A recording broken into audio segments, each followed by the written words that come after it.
Juste avant de commencer cette vidéo, je vous annonce que le serveur Discord officiel de la chaîne ouvrira le dimanche 28 mai à 19 h. Vous trouverez plus d'informations dans l'onglet communauté.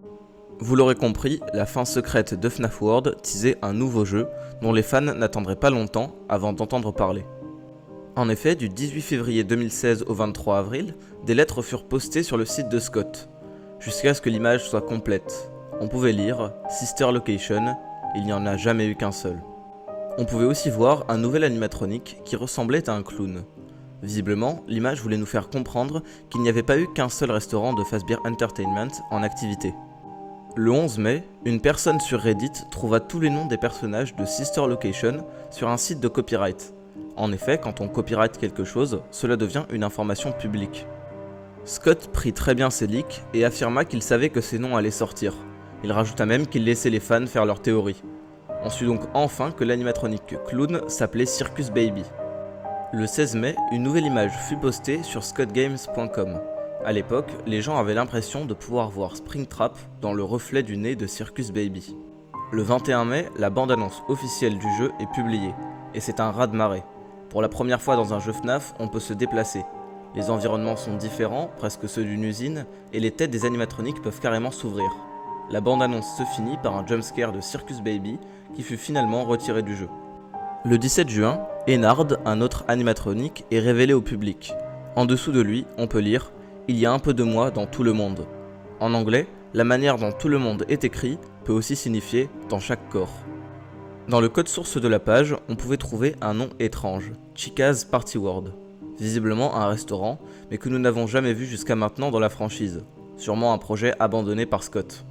On pouvait aussi trouver le nom de Afton Robotics, qui est une référence au livre où la société de William Afton se nomme ainsi. Le 9 juillet, ce fut au tour des Bidybabs d'être révélés. Puis, le 21 juillet, une image d'un panneau électrique avec la phrase « Retourne sur la scène maintenant » est postée.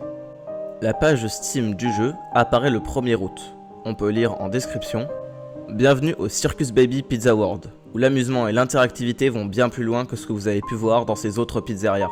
Avec des animatroniques flambant neufs qui feront sauter de joie vos enfants, aucune fête ne peut être parfaite sans Circus Baby et le groupe.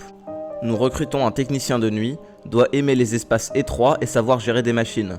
Nous ne sommes pas responsables en cas de mort ou de démembrement. » Le 4 octobre, Scott publie un post qui va déchirer la communauté.